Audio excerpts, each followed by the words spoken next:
ఎజెండాలో పేర్కొన్న మొదటి పత్రం సభ సమక్షంలో ఉంచినట్లుగా భావించవలెను. ఉభయ సభలో సభ్యులను ఉద్దేశించి 24 ఫిబ్రవరి 25 గవర్నర్ గారు చేసిన ప్రసంగాన్ని ప్రతిని సెక్రటరీ జనరల్ సభ సమక్షంలో ఉంచుతారు. గౌరవ స్పీకర్ గారి అనుమతితో గవర్నర్ గారి ప్రసంగం ప్రతిని సభకు సమర్పిస్తున్నాను.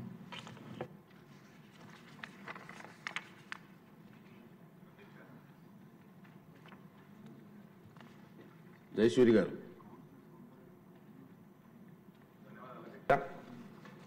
ముఖ్యంగా నిన్న జరిగినటువంటి సభలో జరిగినటువంటి చాలా బాధాకరమైనటువంటి సందర్భం.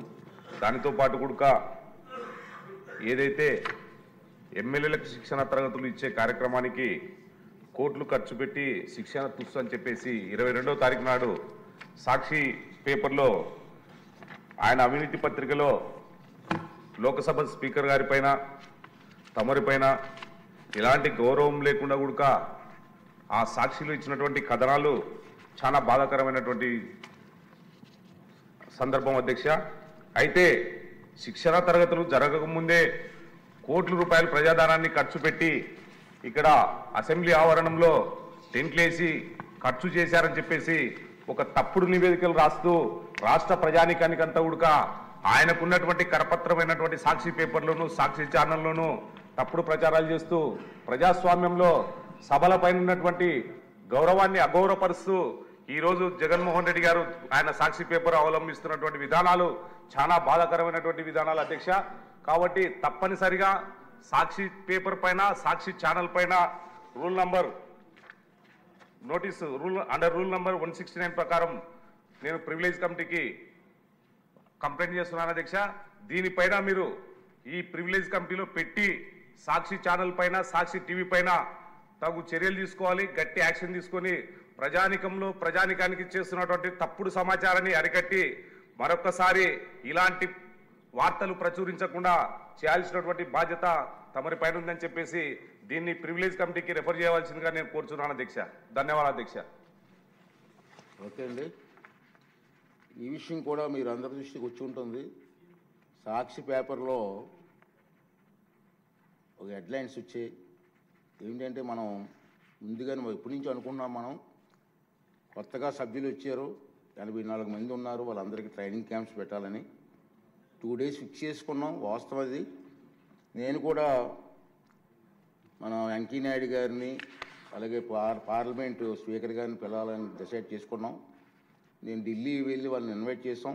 రఘురామరాజు గారు నేను వెళ్ళి ఇన్వైట్ చేసాం. వారు ఎంత హ్యాపీగా ఫీల్ అయ్యారు. ఫస్ట్ టైం ఈ ప్రమాణం చేస్తున్నారు కాబట్టి నేను స్వయంగా వస్తానని చెప్పి వారు అంగీకరించి డేట్ కూడా ఇచ్చారు. అయితే మనకి ఎలక్షన్స్ కూడా ఉండడం వల్ల మేమనుకున్నామంటే పోస్ట్ పోన్ చేద్దాం, ఎక్కువ మంది ఎమ్మెల్యేలు ఎలక్షన్స్లో ఇన్వాల్వ్ అయి ఉంటారు, అందరూ ఉండాలనే ఉద్దేశంతో పోస్ట్ పోన్ చేసాం.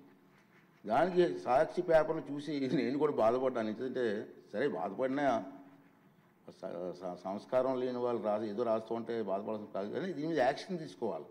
అందుకే సభ్యులు మిమ్మల్ని అభినందిస్తున్నానండి. ఇది ప్రతిపాదించారు. దాంట్లో ఏమి రాశారంటే ట్రైనింగ్ క్యాంపులు లేవు, ఏమీ లేవు, కోట్లాది రూపాయలు ఖర్చు అయిపోయింది అన్నారు. కోట్లాది రూపాయలు ఖర్చు అయిపోయింది సార్. దుర్వినియోగం చేయిస్తున్నారు. మనం అసలు మీటింగే పెట్టలేదు. మనం కోట్లాది రూపాయలు ఖర్చు అవుతుందండి. ఆఖరికి పార్లమెంటు స్పీకర్ గారు కూడా ఫ్లైట్ టికెట్లు కూడా అతని డబ్బు తీరు కొనుక్కున్నారు. ఇలా ఇష్టం వచ్చినట్టు రాయడం కూడా బాధ అనిపించింది. కానీ మన సభ్యులు గౌరవ సభ్యుల్ని అభినందిస్తానండి.